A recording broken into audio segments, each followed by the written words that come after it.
Jai Shri Krishna.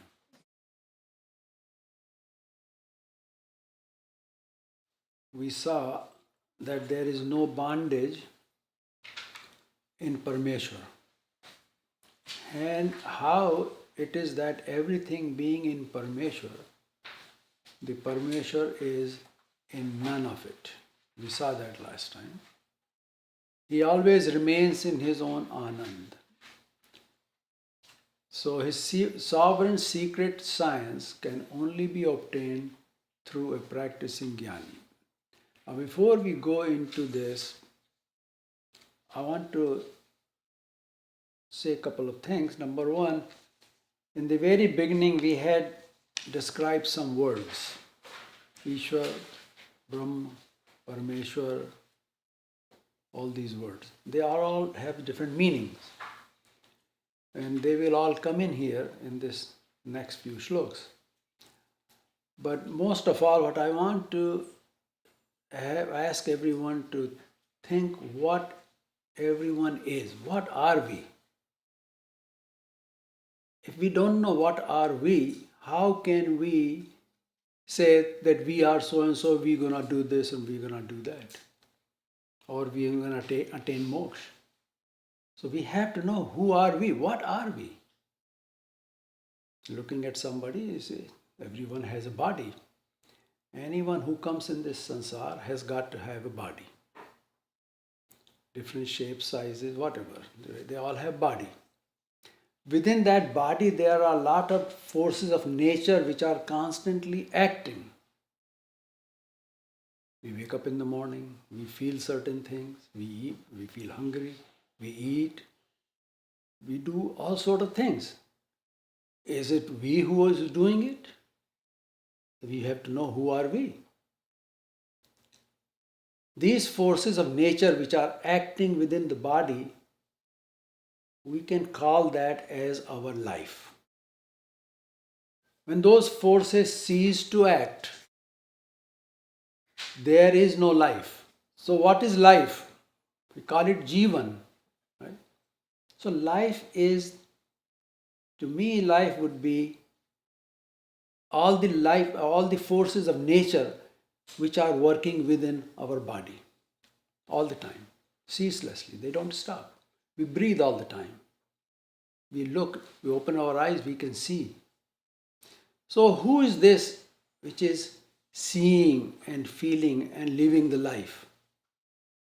Who it is which is living the life? Can we say it is we who are living our life? We all say it's our life. To some extent, our word is correct. Our means there is more than one. Or if you say it's my life, then you are saying it's mine and mine only.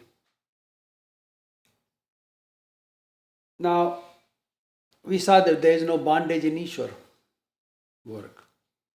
But in Sansar, there is bondage. You ask them, they say, yeah, there is bondage. If you do, karma has bandhan. Karma is bondage.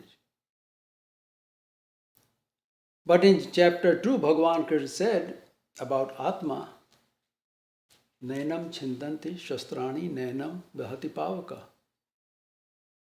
Atma cannot be even touched, cannot be even seen, cannot be done anything to it. So how can Atma be bound by karma? It cannot be Atma which is bound by the karma. To bind something, you must be able to get to it. Right? So what is it that is being bound? Our life we call Jivan, and this is given to us. See, we are brought in this sansar in a body, and we are taken out of the body, and our Jivan is ended there. But that particular Jivan is ended. So Jivan is given. And this Jivan is all Devta Shakti which is working within our body. The body is given by Devta, and everything is being worked within the body through Devta powers. But why do we say it's our life? Because Atma is very pure entity. Just like Ishwar, Atma is pure, just like Ishwar. However, Ishwar is Gyanmay. Ishwar is completely Gyan. Ishwar is Gyan. But Atma has avidya attached to it, ignorance. And because of that ignorance, we or the Atma feels that Atma is involved into everything, not knowing what the truth is. The truth is Atma cannot be touched, cannot be done anything to. So this life of this body is the life of the body, not of that Atma. And the body is given by Devta. And Devta is administering the life processes within the body. And they are all based on individual karma. That's why everybody's life is different. No two people have same, otherwise they'll all be same weight, same height, same look, same everything. No, they're all different. Some people get some diseases at certain time of their life span. Some people get later, some people don't get any. All this is the game which Devta is playing. Okay?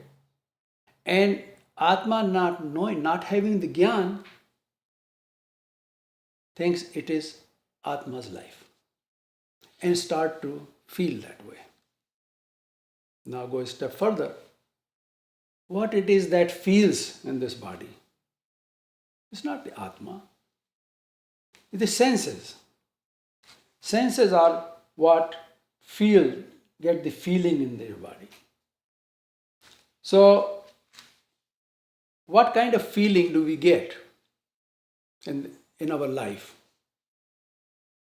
Our feelings are made out of duality, dvand. Bhagavad Gita says that some sukhe dukheshu, that you become even equanimous in sukh and dukh. Sukh dukhe same kritva labha labho jaya jayo. So now look at every person, human being. What they look for. Everybody look for sukh.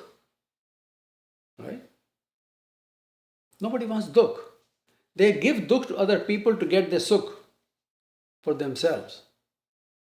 So Bhagavan says, sukh dukhe same kritva. You become even in sukh as well as dukh. So if you get sukh, you don't jump up and down. You'll find this is sukh, this is Devta giving us, fine, it's gonna end anyway. It's all time bound. And dukh, that will also pass. The famous saying, this shall pass too. So how, but we are not able to do that. Sukh, dukh, labh, alabh means gain and loss. When we gain something, my goodness, we are very happy. When we lose something, we are very sad. We lost it.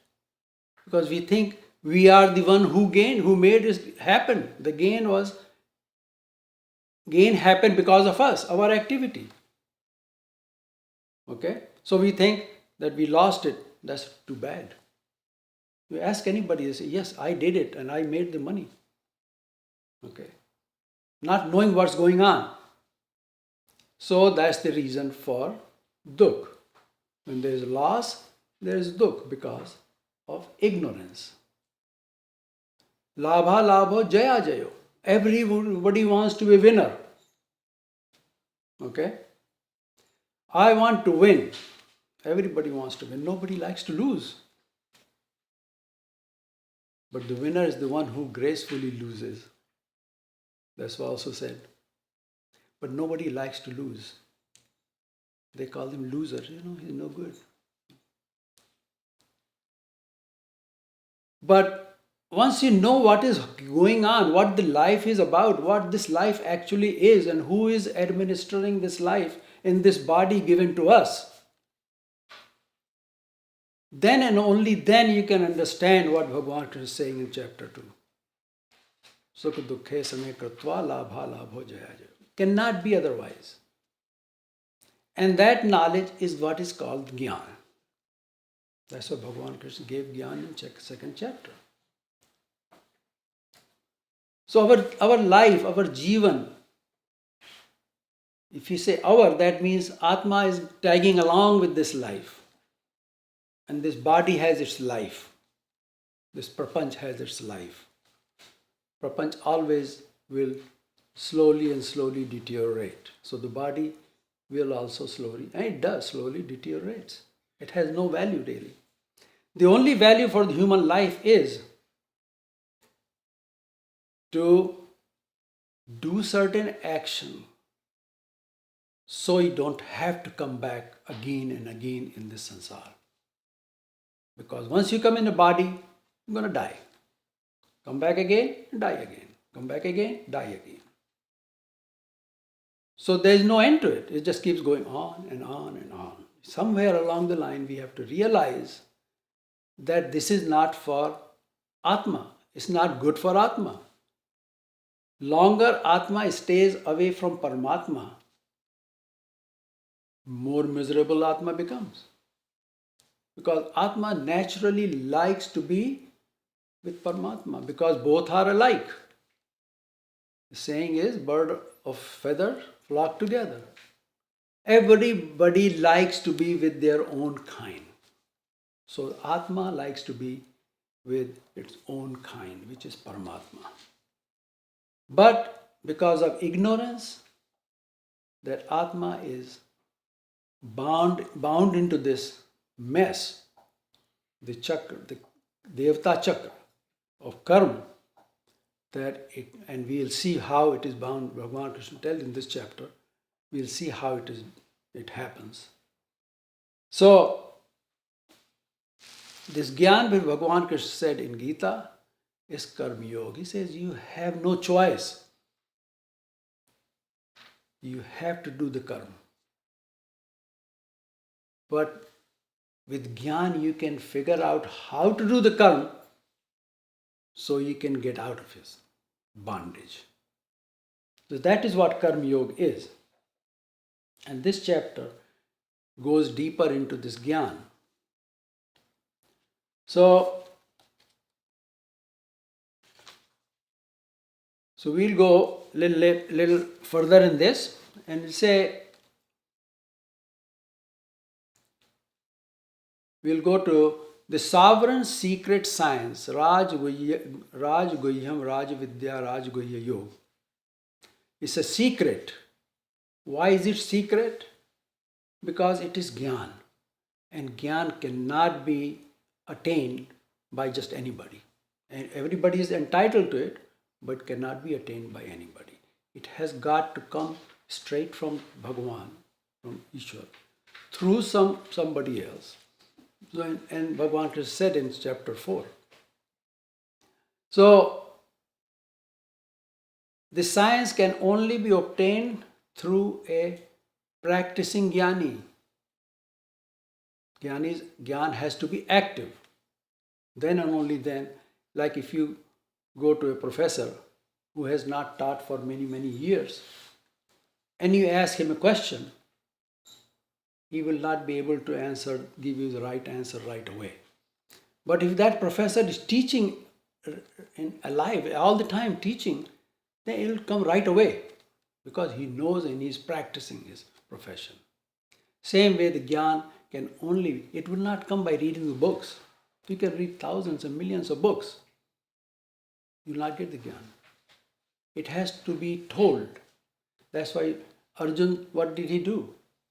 He said, I am your Shishya. Please tell me the right thing. That's only when he said that, that's when Bhagavan Krishna started to give him Gyan. Bhagavan why should he give Gyan to anybody who doesn't want it or not deserving? So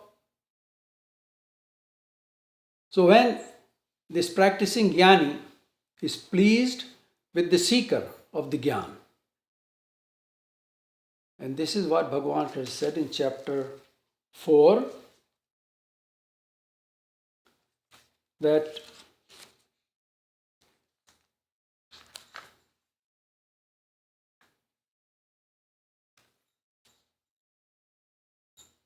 tat viddhi pranipatena pariprashnena sevaya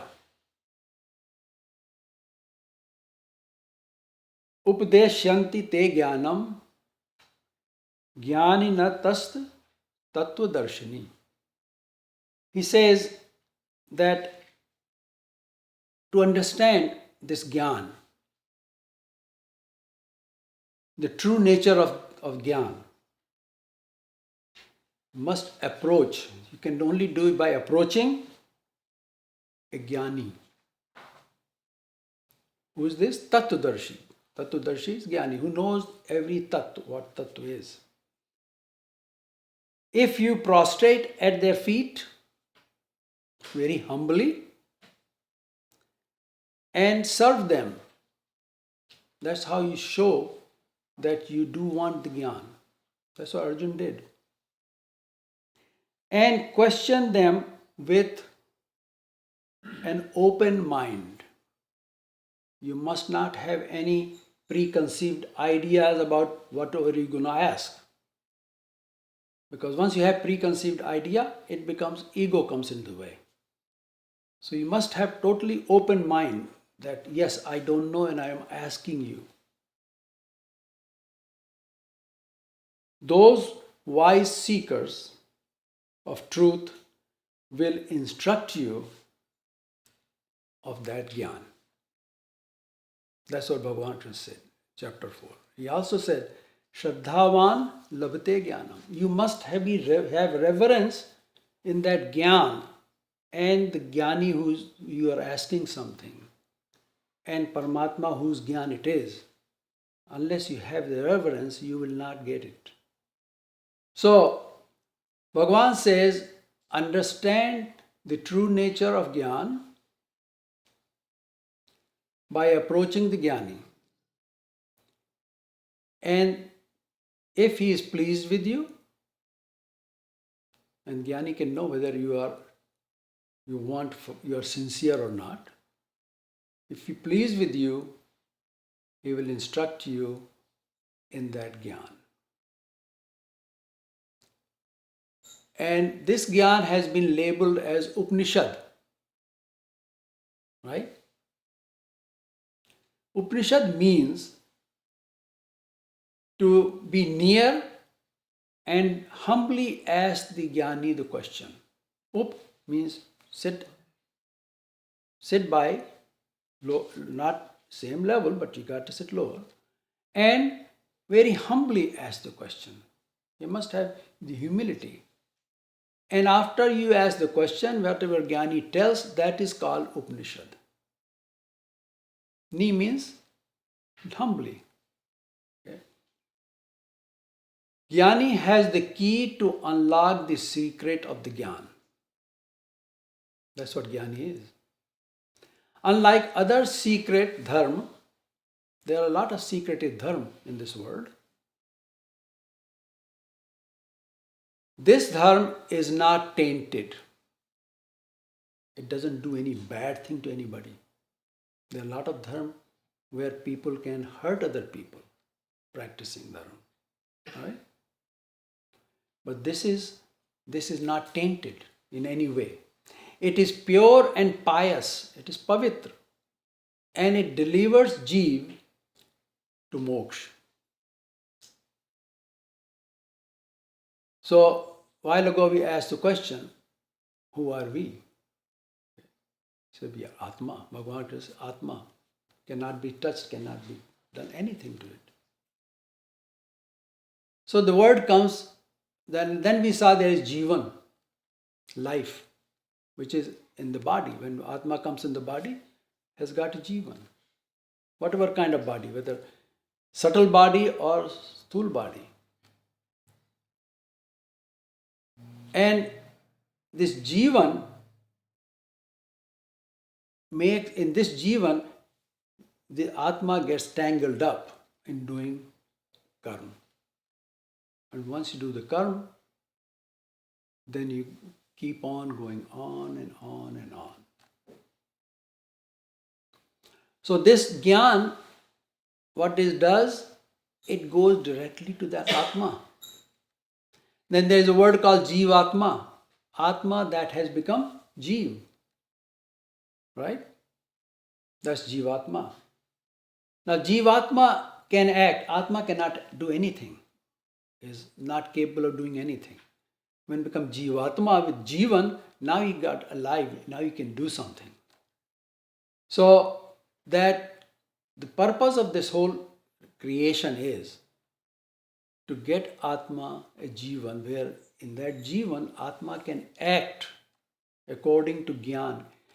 Getting Gyan is also action. You have to act to get Gyan. So Atma can get the Gyan and then act according to that Gyan. Follow that Gyan and apply it to the Jivan which is got. Okay? So what Jeev has to do? Get Gyan and live the life according to that Gyan. And Bhagavan says, when you do that, then you will attain moksha. It's so simple. Nothing to it. But while we are in this body, living the life which is being controlled and administered by Devata, different Devata, we get in different tangent. We get carried away. With what? We get carried away with all the pomp and show of the world, miracles of the world. Oh, it's so nice. I went there, I had so much fun and all that, And I got to go back again there. But who is having the fun? Is it Atma having the fun? Or the body having the fun? You see? It's the body which has the fun through senses. So, when you get tangled up into this, there is no end to it.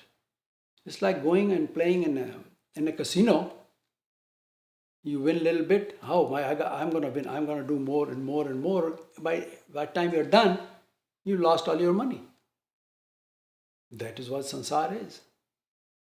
We lose the opportunity which we have to get the Gyan and to improve ourselves and approach to moksha. So, in this secret Gyan, Bhagavan mentioned Avyakta Murtina. There is a word called Avyakta Murtina. For the Parmeshwar unmanifest. The one called Parmeshwar. What is Parmeshwar? There is Ishwar, there is Parmeshwar. Everybody says, well, it's Brahma, Chid Brahma, whatever, Mahad Brahma. Everybody says they are all Ishwar, they are all same. But they are wrong. It's because they don't have Gyan. They are not same. So Parmeshwar unmanifest. The one called the Parmeshwar is tripartite of three Swarup. Okay? Which we call Trayansh. Three Swarup together is Parmeshwar. And where these three are together, it is called triad or Trayansh.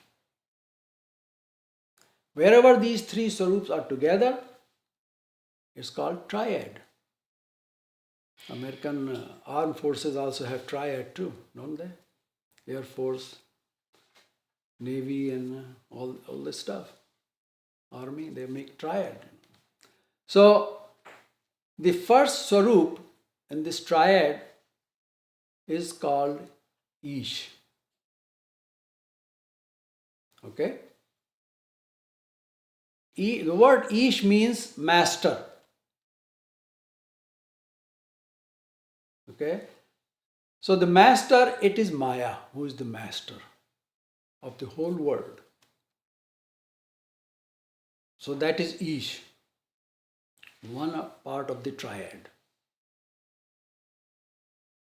The second one is called Brahm or Sat Brahm.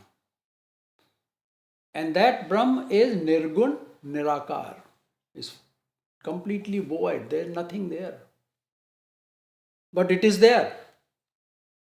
And because of that Brahm being there, everything exists. It is also called Ishwar.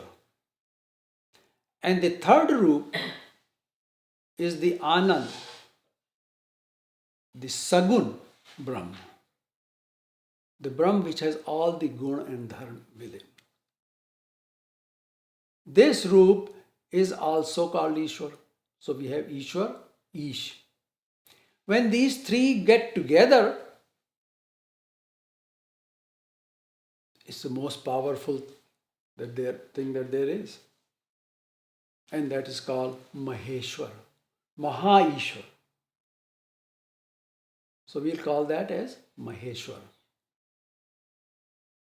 In the next shlok, there are words Kalpado and Kalapshaye. Kalpshaye. People have explained, the main word there is Kalp. People have explained Kalp as the limit of the Srishti, limit of the creation. They say that several yugs make Chaukdi or a group of yugs. And several of these groups of yugs make a kalp. And after several kalp, the Srishti is created and dissolved. This meaning doesn't really apply here. The reason is that the Srishti remains until all Jeev have been given Gyan one time. That is the limit of Srishti. Once a Srishti is created, all the Jeev which are there, they all have to get the Gyan. Then the end will come. For there is no barrier of yug either in this system of giving Gyan. Gyan can be given in any yug. For this reason, there is no fixed time span for the Srishti to be. There is no time span that, well, the Srishti will end on certain days. No.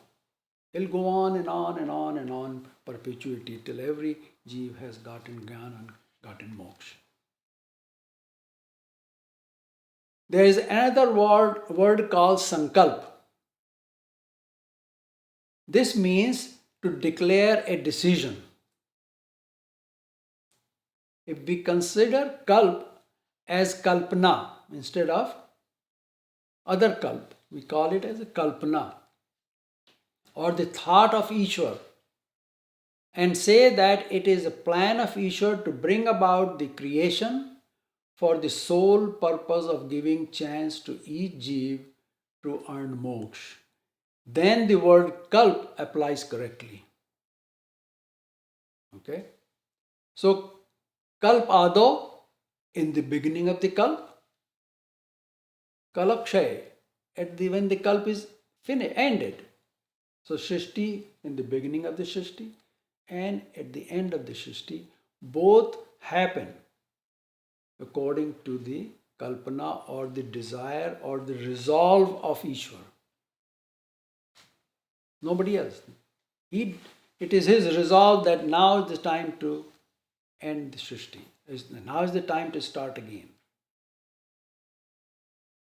Kalp can also be explained as a period of cosmic manifestation with the goal for Jeev to earn moksha. Parmeshwar brought about the creation.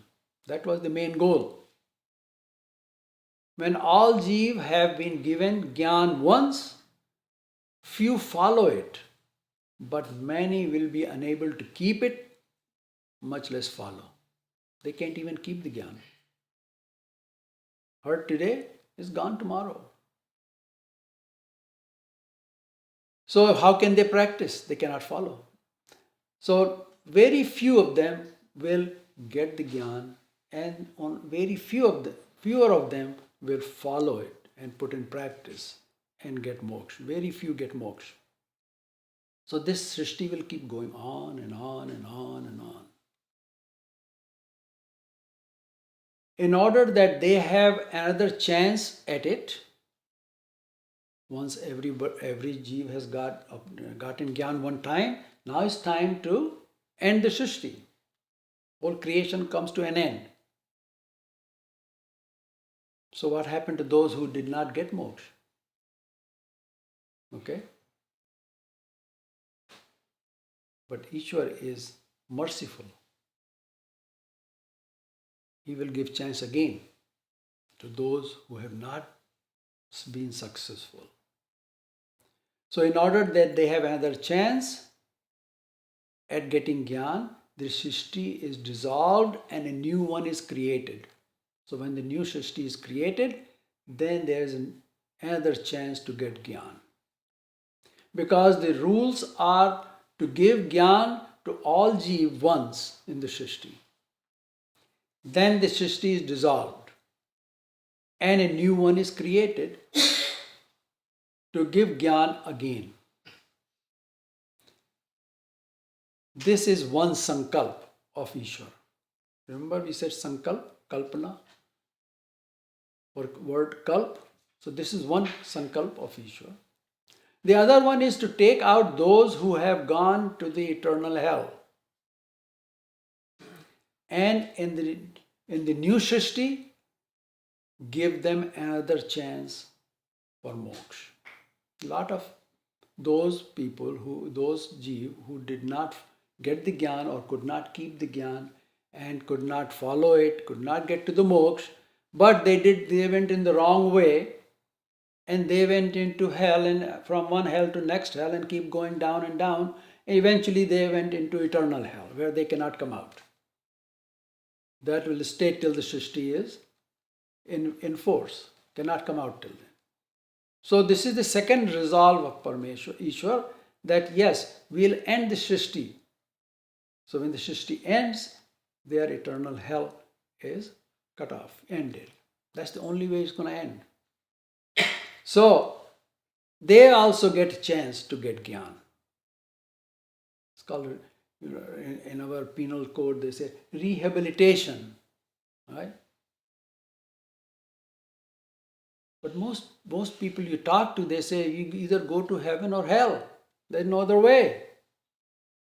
How in the world can you say that and also said that God is merciful, God is great? It doesn't make sense. Those people who say either you live your life like this, otherwise you go to hell. And you have no chance after. You keep all the time, you'll burn in hell. That's their belief. Because these all faiths, all the religions, whatever you call them, they are based on ignorance, total ignorance. There is no Gyan there. So this is the mercy of Parmeshwar. It is his mercy which compels him. Okay, he doesn't do like that. It compels him, it forces him to do this. The mercy is working within him. It's like a human being has certain characteristic of daya, right? One doesn't have daya, but they have some sort of feeling. Let's do good to him. Okay? And they give everything they have to somebody to help them. Okay? Few cases happens. Similarly, it's not the same thing, but we can kind of look that way and say it is the mercy which Ishwar has, which compels him to bring about the new Srishti and give chance again to each and every Jeev which is left behind. Nobody else can do that. Only Ishwar can do that. If they are not forgiven and given another chance, that will tend to negate the merciful nature of Parmeshwar. then you cannot say He is merciful. This will not be the truth. That will be a lie, because He is merciful and He does all this. Therefore, the Srishti has no fixed time span. It remains until the resolve of Ishwar to give Gyan to each and every Jeev has been fulfilled. In the next shlok, this is what Bhagavan is explaining to Arjuna. सर्वभूतानि कौन्तेय प्रकृतिं यान्ति मामिकाम् कल्पक्षये पुनस्तानि कल्पादौ विसृजाम्यहम् Kalpakshe punastani kalpado vistajamyaham. Kaunte, O Kunti, son of Kunti. Kalp ado, in the beginning of the Kalp, Ishwar resolved and made the Chit Brahm or the Maya aware of his resolve. You see, Ishwar doesn't do anything. Remember where I explained to you there is triad, there are three Sarups together. There is Chit Brahm, there is Sat Brahm, there is Ishwar, Anand Brahm. There, the Ishwar Brahm makes Maya aware of his resolve to bring about all the Jeev in Sansar and get them ready to give Gyan. In this way, Sarva Bhutani, Bhagavan says, I bring all Prani Bhut, Vristajamyaham, into the Sansar. And Kalpakshaye, at the end of my resolve, what happens? Mamikam Prakritim Punastani Yanti. All Prani go to my Prakriti Maya again.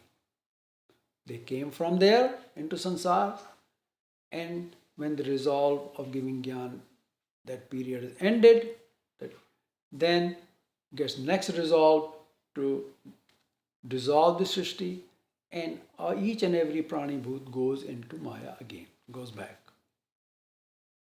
Therefore, Bhagavan says that I am the creator of the beginning and the end of the Kalp.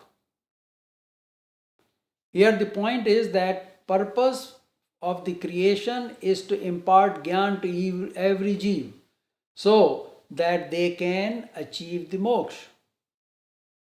And to fulfill his resolve, he, the Parameshwar, ends the Kalp, and after making some change, modification, brings back those Jeev who have not yet achieved moksha into the Sansar.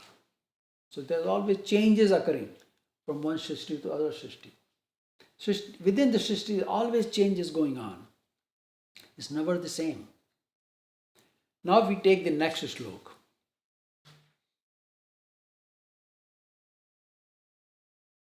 प्रकृतिं स्वामवष्टभ्य विसृजामि पुनः पुनः भूतग्राममिमं कृत्स्नम् अवशं प्रकृतेर्वशात्. Now how does this happen? Bhut gram imam krasnam vasha prakrite vashat. So bhut gram imam, the indication to create and dissolve the Srishti, the making Chit Brahm or Maya aware to start the new Srishti and to dissolve the Srishti which already is there. So create and dissolve the Srishti, become known to Maya through a vibration, a kampan. in the triad where Maya and Ishwar are together. It doesn't say anything. There is no talk or nothing. It's just slight awareness which Maya gets. Yes, it's time to start the new creation, or it's time to dissolve the creation which is there. So where this in contact with Ishwar, Maya gets this notice. This way Maya become aware of my resolve, Bhagavan says. Prakritim swam vastabhya vrisajami punah punah. Bhagavan says that this cycle of creation and dissolution I do through Chitbrahm or Maya, which always remains subordinate to me. So if Maya is subordinate to Ishwar and all Devatas are subordinate to Maya, so who is in charge? Devata is not in charge. Devata is just following the commands of Maya, and Maya following command of Ishwar. Meaning that Maya never acts independently and always follows the command of Ishwar. Here the meaning of the word avashtabhya is that while Ishwar remains separate from Maya, they are together but they are separate. His resolve is known to Maya and Maya acts on that basis. Avashtabhya, that's what this means. Just goes in there, resolve goes into Maya, and Maya knows exactly what to do and starts the creation. And how does this happen? Prakriter Vashat. Under the control of their Prakriti. Whose Prakriti? Every Jeev's Prakriti. It happens. Every Jeev comes in the sansar under the control of their Prakriti, which is sum total of their karma. Whatever karma they have done, according to that karma, they are brought back into the Shrishti. Under the Vash means under the control, total control of their karma. They are not independent. The Maya are not independent. How can the Jeev be independent? And Bhut Gram Imam Krasnam, entire group of Prani Bhut, everyone which is left over, which did not get moksha, entire groups of Prani Bhut, Avasha, helplessly, under the control. Okay, they are brought in helplessly. It's not their decision whether they want to come or not. They are helpless in doing anything. They are brought into the sansar. So Maya, under the direction of Ishwar, brings all prani bhut in sansar. And how do they come in sansar? They all come helplessly, according to their prakriti. Here prakriti has two meanings. One is Maya. So Maya, under the control of Maya, they are coming into sansar. And the other one is prakriti of each jeev. This is according to the proportionate mixture of Sattva, Raj and Tam, which is based on their karma. Now this is something you need to understand. You say, take somebody, Mr. X, Y, Z, whosoever it is. What is his prakriti? Prakriti means, what is his nature? How is he going to react? How is he going to act? How is he going to do whatever he does? That's prakriti. So all jeev, prani bhut who come here, they are controlled by their prakriti also, and they come under the control of Maya, which is prakriti. Helplessly they are brought. They cannot do anything. They are just coming in. They have to come in, and then when they come in with their own prakriti. Whether it is satoguni, rajoguni or tamoguni. there is no jeev which is pure satoguni or pure rajoguni or pure tamoguni. They all have different proportions of these three gunas under which they act. Okay. So, whatever the proportion of their guna is in their prakriti, what happens then? According to the proportion of the three gunas, each jeev is assigned a devata of the same guna, levels of guna. And this devata gives them the mortal body and conducts their life, which we talked about what life is, all the life processes within the body, conducts their life based on their guna, whatever the guna of that jeev is. If jeev is satoguni, primarily satoguni, but it has other stuff in there too, that body will be satoguni, and the devata will be satoguni, and he will conduct his life in a satogun fashion. And their guna and karma, that's what based on life is. The devata remaining under maya makes the jeev perform their karma and administer the fruit thereof. So now who are we doing ourselves anything? We are made to do things. Okay? Maya is telling devata, this particular jeev, this is his karma phal coming now, this is time to administer, and devata gives bam, this is it. That's why you see a lot of times untimely death happens. Accident, just like that. Some survive, very few survive, all that die. Maya instructed devata, this is the time to act. And devata acts. No mercy, there is nothing there. It's just so cut and dry. Devata is cut and dry, just like robot. Okay, robot does whatever is programmed to do. So knowing the resolve of Ishwar, Maya brings all jeev in sansar, where jeev helplessly engage in performing karma. Whether you like doing it or not, you have to do it. And face the fruit of their karma. Nobody likes to be miserable, do they? Huh? But they are miserable because they are being made miserable by the devata based on their guna and karma. Okay? If they had done really great karma, then nothing wrong, they did all satoguni, they won't be miserable. So all this is done under the devata assigned to that jeev by Maya.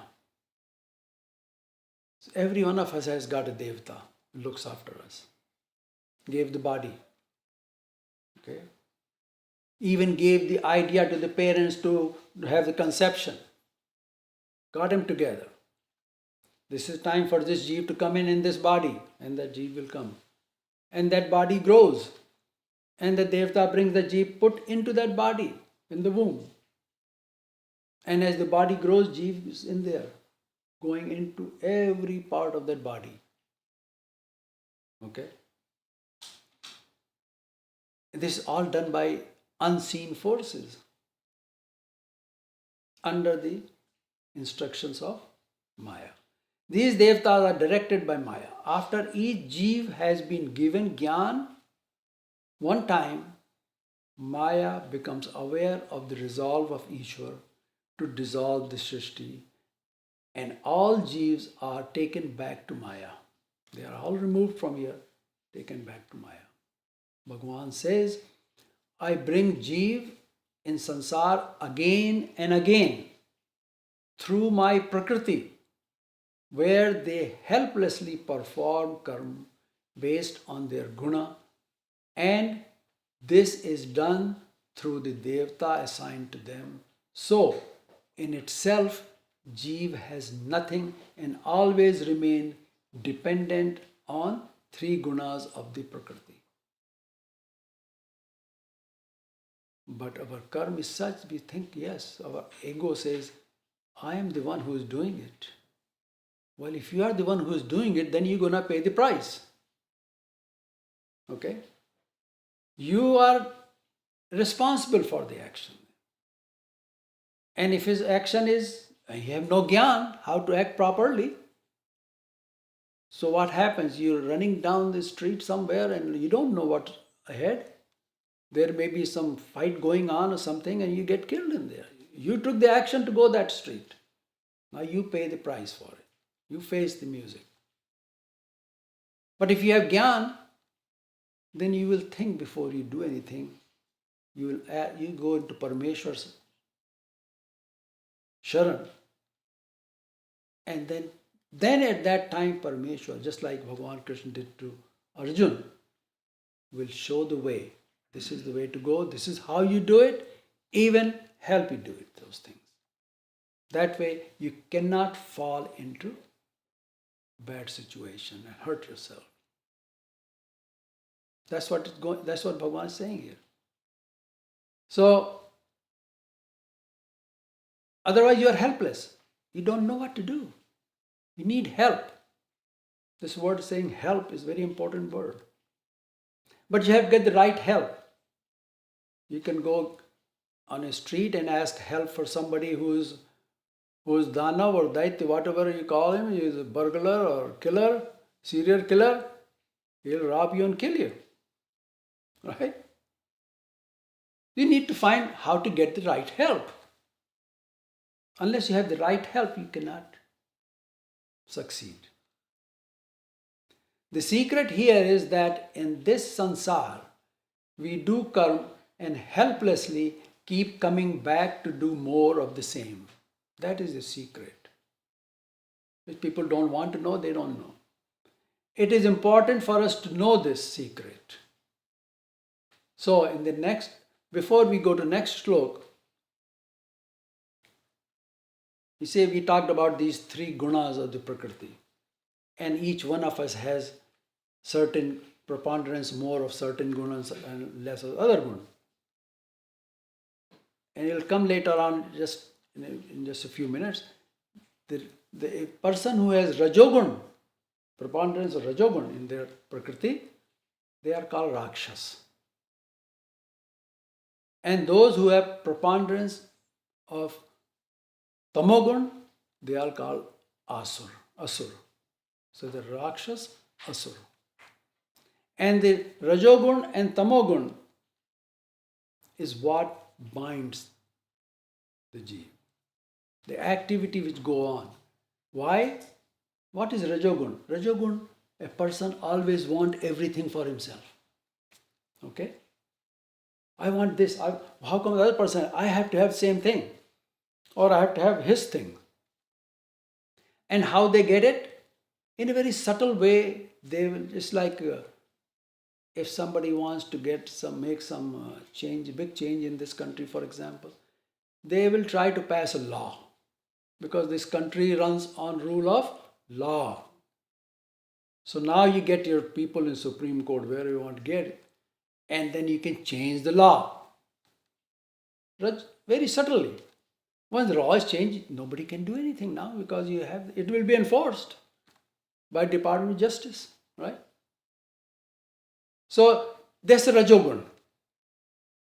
And Tamogun are like these ISIS people. By force they want you to change. If you don't, they'll kill you. That's Tamogun. Once a person starts on the pathway of Rajogun, eventually it will lead him to Tamogun, towards Hinsa. Because being in sansar, everything flows down, down, down, down. So best is not to get involved in Rajogun. Rajogun is greed, money. Everybody runs after money, my goodness, And then they'll tell you secretly, whatever I'm going to get anyway. But if you know that, why you run after it? It'll come to you. Do your job properly, it will automatically come to you. But that's not. Because the Rajogun inside of them inciting them to go after it more and more. Now, if it's not there, what's supposed to get, how will they get it? They will take other people's share. And that's what I was talking about. Very subtly, they change the law, do this and do that, and talk very nicely to you and take money from you. But that doesn't stay with them because it's not theirs. Now, they know they don't know because it's not there, they're not going to stay with them.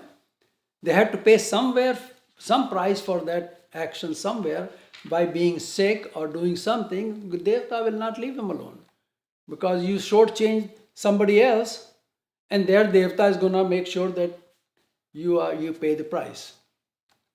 Because if your Devta looking after you, other person Devta looking after that person too. Okay, they are guarding both of them. So this is Rajogun. Same thing Tamogun. Tamogun, Krodh, road rage, people get killed. That is Tamogun. Where would it lead to that person? It goes to hell. These suicide bombers, Tamogun, they think they are going to go to heaven. They are going to hell. They don't even know. They don't even know. So, in the next stroke, Bhagavan is going deeper into this. न च मां तानि कर्माणि निबध्नन्ति धनञ्जय उदासीनवदासीनम् असक्तं तेषु कर्मसु.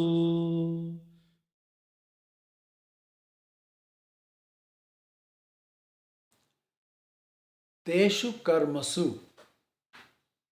These karma that are performed in this sansar, whether they are done by Jeev or done by Jeev under the compulsion of Devata or by Jeev to enjoy the fruit of the action.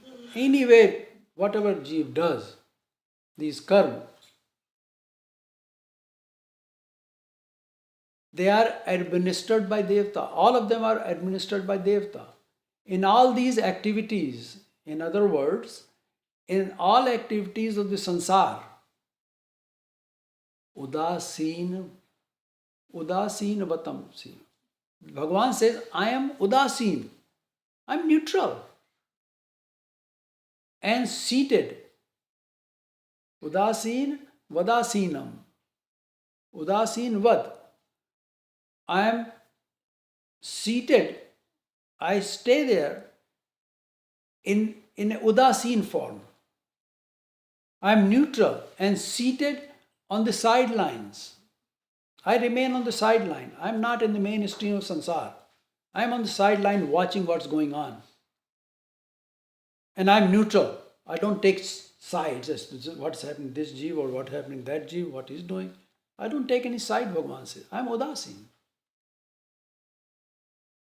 Tatastha, he is sitting on the sideline. Asaktam, I have no attachment to any of these activities which are going on in the sansar. Therefore, Dhananjay Chatani Karmani Namam Bandhanti. Arjun, these karma do not bind me. Whatever happening in sansar, Bhagavan says, I am on the sideline watching, I am not involved in it, I am totally neutral on this whole thing. Don't take no sides.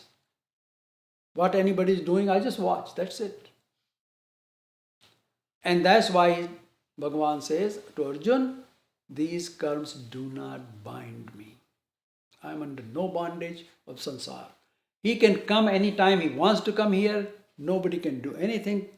He doesn't come under any bondage. He comes with his own free will in the sansar and does whatever he wants to do. Nobody can stop him. And he leaves when he wants to leave. Okay? Because he is not attached to anything which is going on in this sansar. What is going on in sansar? Rajogun, Tamogun, Mar, Kaat, this Chori, Jal, Fareb, that's what's going on in Sansar. Somewhere along the line, somebody does something good, and then they take pride in it, and that good is gone too. Once you say, I did it, and then that good is, Ahankar took over that. So, because it's not in the nature of Jiva. Now, unlike Ishwar, this is what Bhagavan says I do, but unlike Ishwar, Jiva is brought into Sansar to perform karma according to his Prakriti Guna, and the Jiva is attached to the karma through the desire for the fruit of it. Says, well, I did this, I should get something for it. I work all day, I sweated out there, what do I get? Rajoguni says, if I do something for you, this is the price you have to pay me. He negotiates the contract beforehand. Right?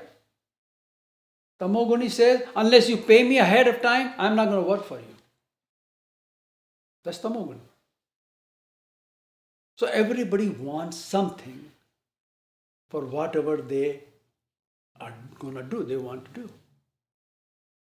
So what is that something? What they do is action, and what they get out of it is fruit of the action. And they are attached to that fruit of the action, and that's why they act in the sansar. Bhagavan says, I have nothing to do with it. I am happy with the way I am. I don't need anything from sansar. And he tells Jeev, or he told Arjun, act like I do.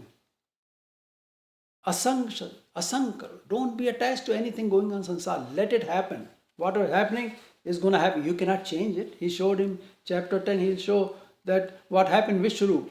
They're all dead. You can't stop it. Okay? Bhishma, Drona, they're all Maharati, they are dead. So just listen to me and do what I'm telling you, and you will be fine. Okay? So therefore, Jeev is affected and bound by karma and in the sansar, because he wants the fruit of that action. फल खाना हमको. आम का पेड़ लगाया तो आम नहीं खाएंगे तो कैसे काम चलेगा? I have to eat that fruit and taste good. Come from my garden, my goodness, So,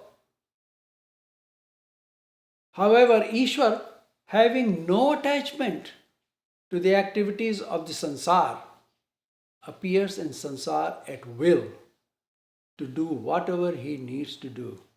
He comes for his own work, which is Jeev Uddhar. This applies to Jeev in that where they have attachment, those actions affect them but not others. Those who have attachment, they are the ones who will be affected by their action in sansar. Others will not be. And if you have no attachment, what's going on? Nothing, nobody can do anything. Because just in chapter 2, Bhagavan said, Nayanam chindanti shastrani nayanam dahati pavaka. Because now you are acting like Atma. You don't want anything from sansar. And Atma cannot be touched by sansar. Okay? So you got to be Atmavan. Bhagavan has said that in Gita. Nirdando nityasatastho niryog shem Atmavan. Become Atma. Then nobody can touch you. Nothing can happen to you. You just go on your way. Just like Ishwar, you go. You become part of Ishwar later on, get moksha. We'll take an example for this bondage. We human are who are parents are attached in every activity of children. Aren't they? We all want that our children progress in sansar. However, when they encounter any setback, it affects the parents big times. This attachment of parents to children is bondage. Something happens to somebody else's child, is not going to affect that much. What happened to your child it's going to affect big times because it's bondage. Ishwar, on the other hand, is also parent. Tumev mata cha pita tumev. We say that. We are all children of God, the people say. So Ishwar is also parent to all of us.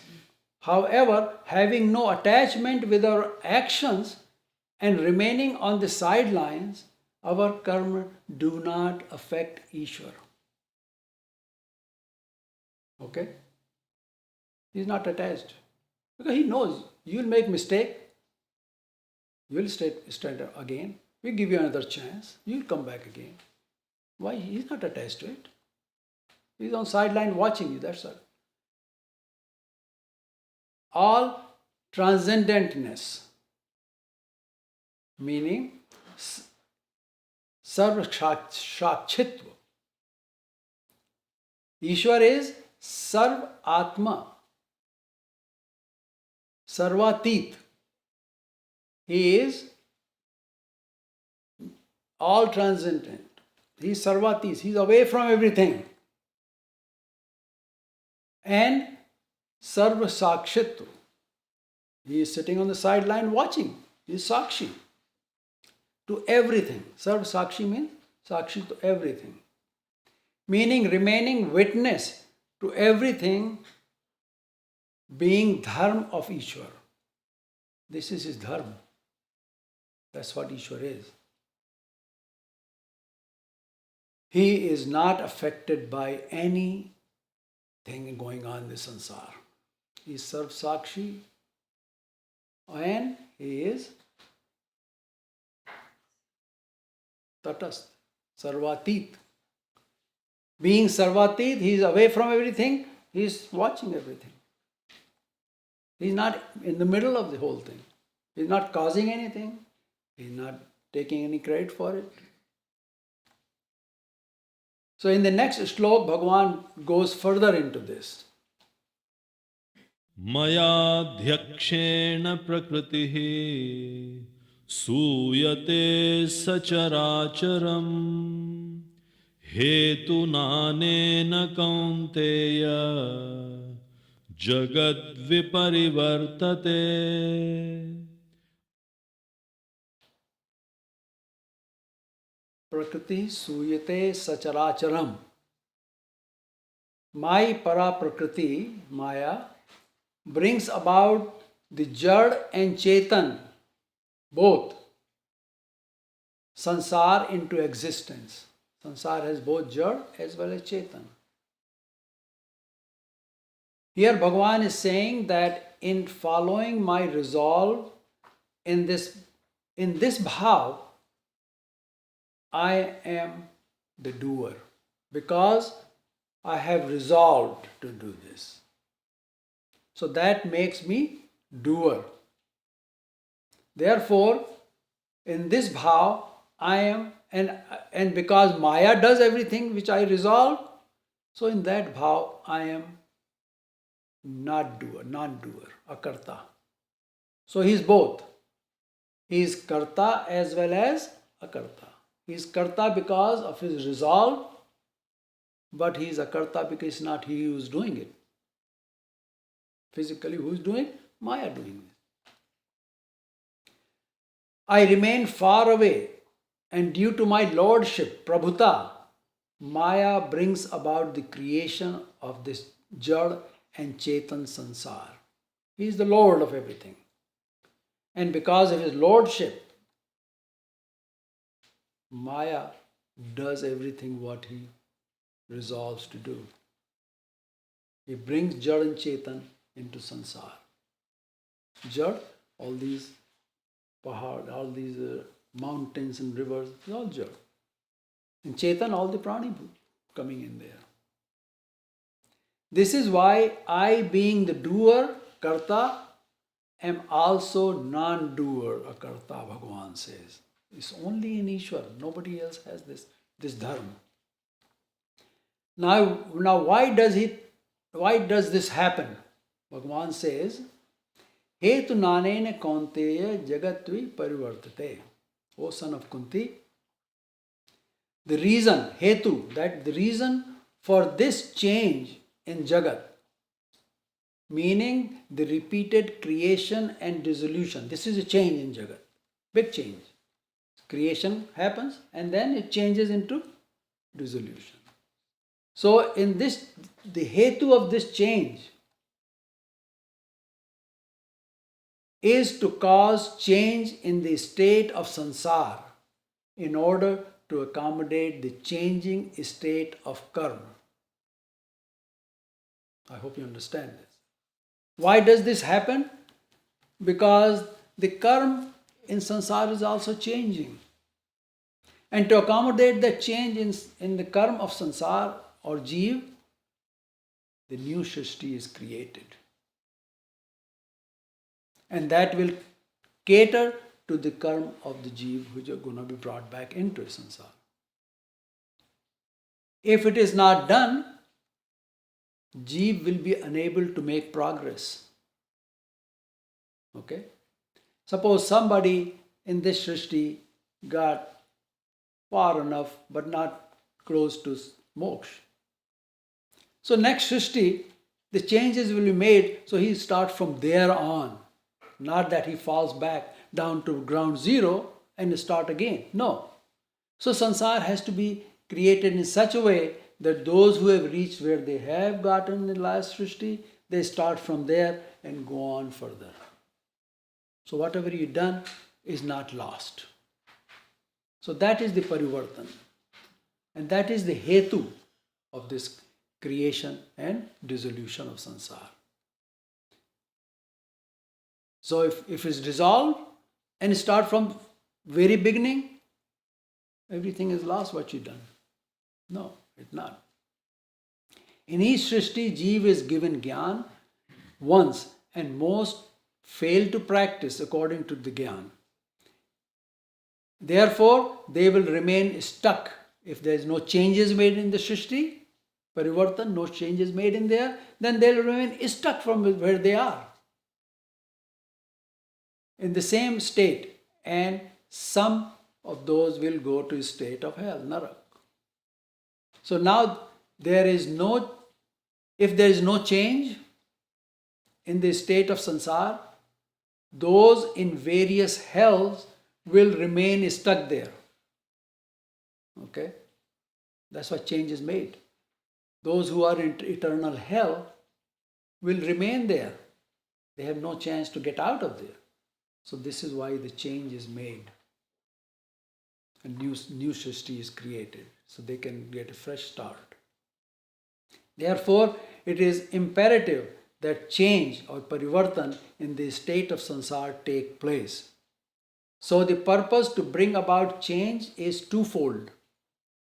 One, to provide another chance to jeev to get jnana, and the second is to end the eternal hell of those who are in it.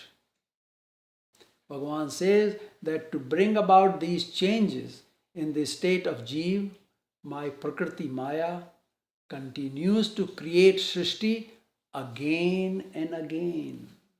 Punah punah. It continues one after the other. It will continue, keep going on. So in Shlok 7 and 8, Bhagavan is saying that shrishti is created, but in its creation, repeatedly, there are two things to be remembered. Number one, shrishti is created due to the resolve of Ishwar that jeev should progress towards attaining the moksha. And number two, although there is Ishwar kripa on jeev, Ishwar does not bring about creation, and thus being the doer, he is not a doer, he is non-doer. Here the bhav is that all prani are dependent on their karma. Therefore, shrishti is repeatedly created according to their karma. Devata gives the karma, and the devata are under the control of maya, and the maya remains totally dependent on Ishwar. Another thing to remember is that Ishwar is immutable. Meaning, doesn't change. Ishwar remains the same all the time. And all his actions are also immutable. Whatever he does is immutable. Nothing changes.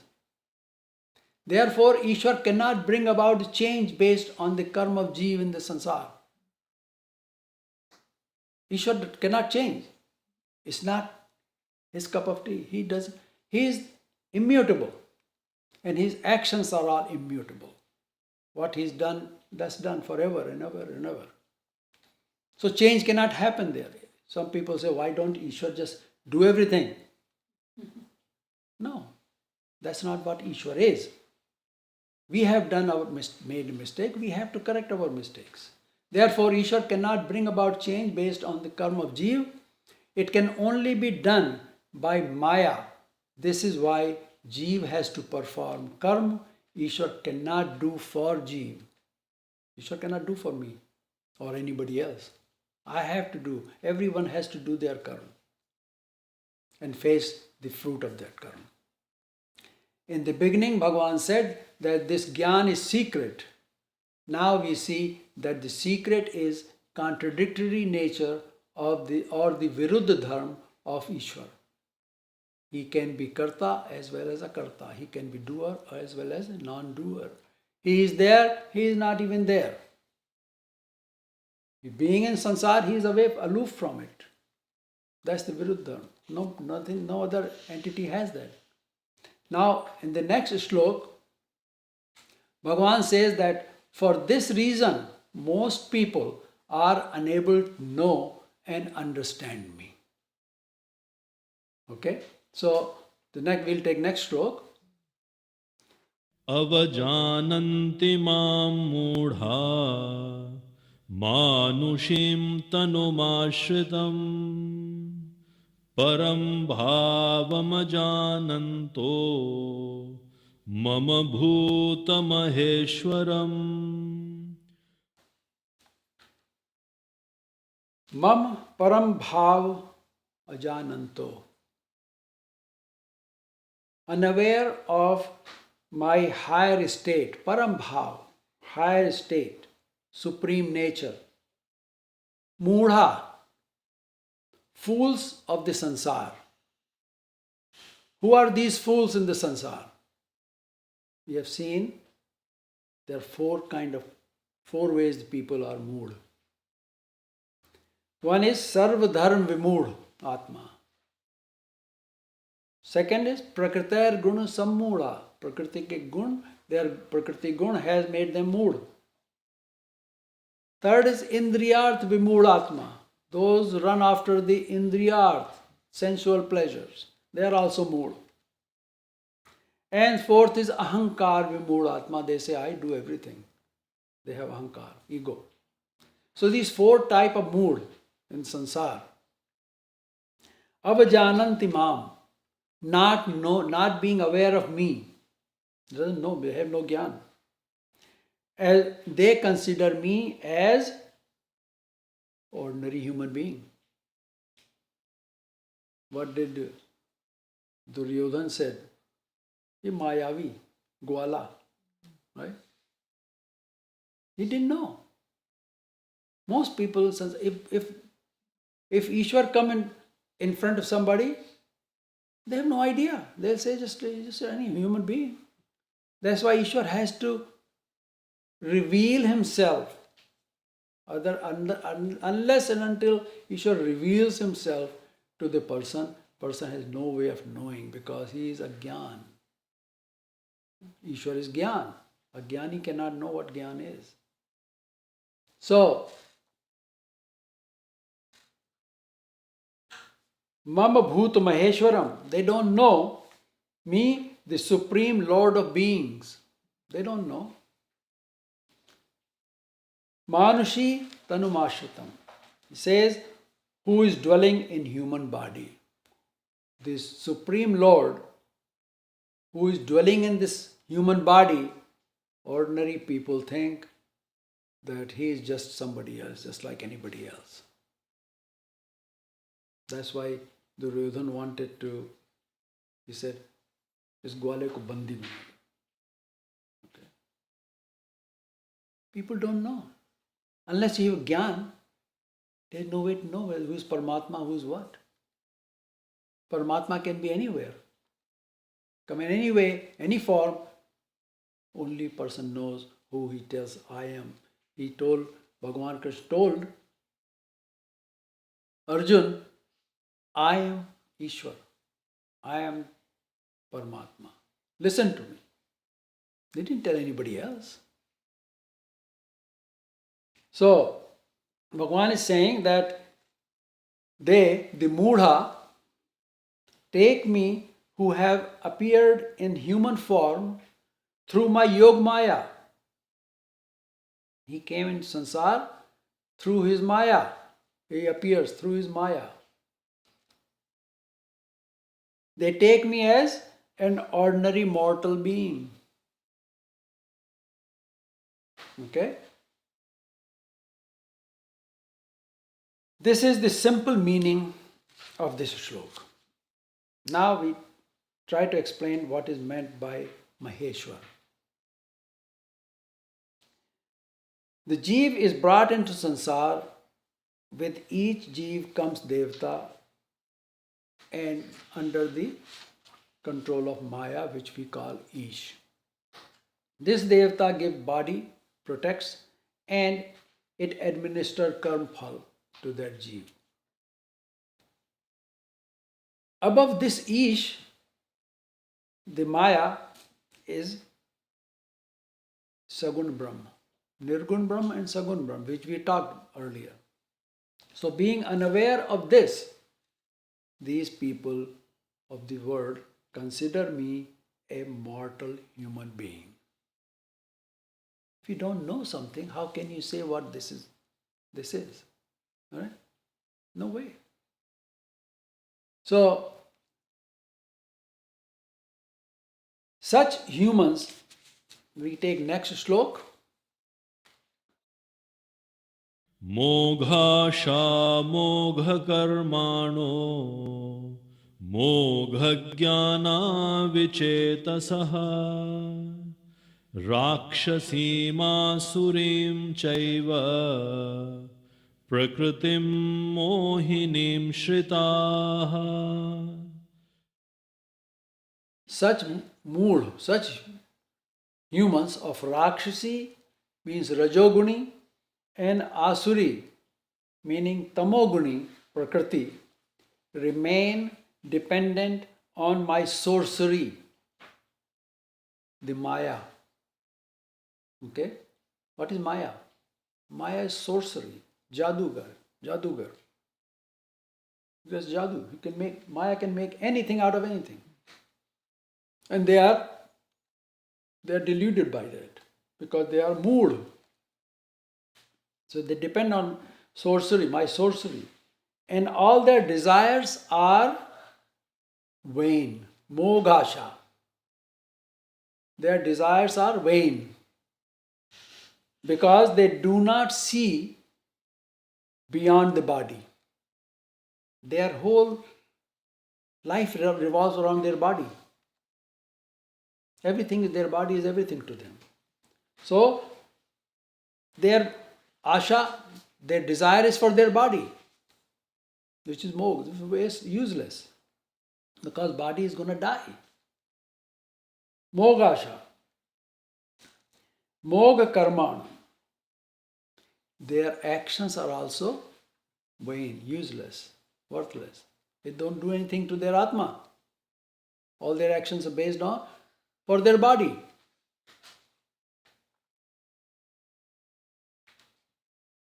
Their actions are futile because they are only for the bodily pleasures and are performed under the dependence of their prakriti. And their jnana too is futile. Such senseless people have embraced a fiendish, demonical, and delusive nature. They are all mood. Bhagavan is saying that these four types of mood of Rajasi and Tamasi Prakriti Not knowing of my true nature, consider me as ordinary mortal being. Their knowledge, action, and desires are limited only to their bodily existence. Their existence is only to enjoy the worldly, sensual pleasures. That's what they exist for. This is because of their prakriti, which is the result of their karma, and they fall into the delusion caused by my sorcery, Maya. In sansar, majority of people are wasting their life remaining engaged in such activities. There are only a few who are desirous to know the true nature of Ishwar and perform his bhakti. Next time we will take up that who are these people who know and are desirous of Ishwar bhakti. Sri Krishna.